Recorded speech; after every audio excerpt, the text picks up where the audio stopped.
There are two terms we have to define. Let's start off with Makif. Makif means external, the things that are outside of us. So imagine the exterior of this circle is the Makif, the surrounding parts of whatever's in the middle of it. That is Makif, what's around. Now, there's another term called Pnimius. Pnimius is the stuff that's inside. That takes work to internalize something Makif and make it Pnimius. Some things are quite easy to become Pnimiistic. For example, if you enjoy playing piano, then it just flows from you. It's Pnimius, it's inside of you. When you eat a sandwich, you automatically internalize it. Not hard to do. You enjoy it. It doesn't take a lot of meditation to well up the deep inner enjoyment to eat your favorite food. It's easy connected to your Pnimius. It just doesn't take much work. But some things are very hard to make Pnimius and stay Makiftic in a very strong way. Our goal kind of is that for our neshama, we would like if our neshama, our work, our avodas Hashem becomes as easy, as smooth flowing as eating an ice cream. Our avodas Hashem should just be smooth. Our Torah mitzvahs should be as pnimiistic, as easy as it is to internalize an ice cream. It should be that easy to do our neshama work.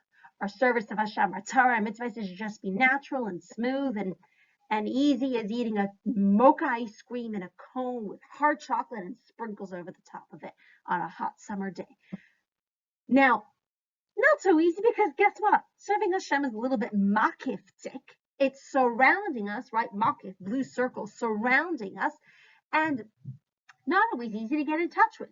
So it stays rather superficial. For instance, a person may know about Hashem and what Hashem wants them, but serving Hashem fully is not necessarily the highest priority. I mean, there's good ice cream over there. Like, someone might not feel this deep, passionate need to dive in as they feel a craving for an ice cream cone or other physical needs. The regular example used for this is a bandit, a ganav, who decides that they want to commit a robbery, but before they commit that robbery, they're going out to pray, and they're going to dive in, and they're going to throw their heart into it and ask Hashem for help in this robbery to make it successful. The ganav, the robber, clearly knows about Hashem, but that knowledge is not pnimius. It doesn't affect how the ganav is behaving. It's a makiftic knowledge of Hashem. It's surrounding, but not influencing day-to-day behavior. It's just external. It's not internal. Another story to illustrate this point. There's a story told about a chassid by the name of Rav Chatzah Fagin. Rav Chatzah Fagin lived during the time of the Soviet Union, where it was dangerous to be Jewish. The KGB were all out to get you. One time he was leading a farbrengen. He spoke at the farbrengen about davening and the need to improve in our avodas Hashem. Everyone was so touched. They welted with tears. They were crying. The farbrengen progressed, and then suddenly the alarm went out. The lookout outside says, "Oh, the KGB are at the door!" In a flash, people jumped and they were gone. Finished. The room was empty.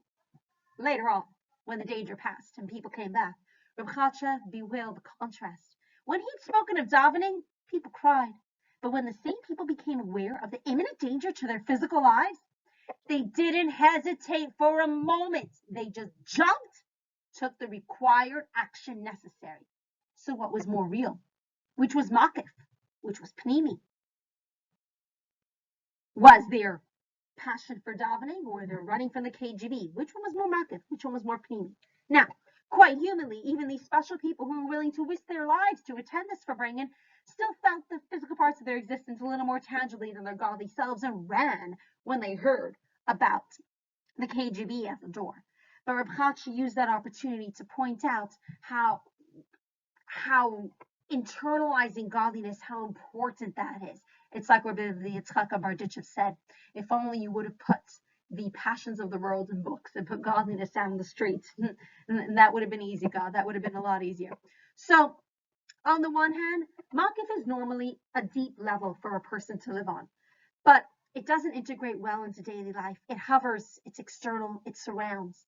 And precisely because it is such a deep level, it's hard to internalize. In contrast, Pnimi is a little more limited level, but once integrated is far more powerful. Thus, both Makif and Pnimi have an advantage They have something that makes each of them unique. And we use both levels of Avodas Hashem at different times and for different purposes.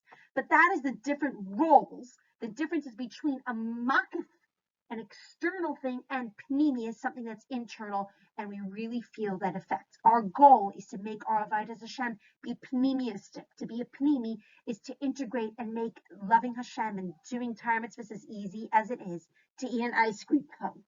Hatzlacha Rabba in the Avodah.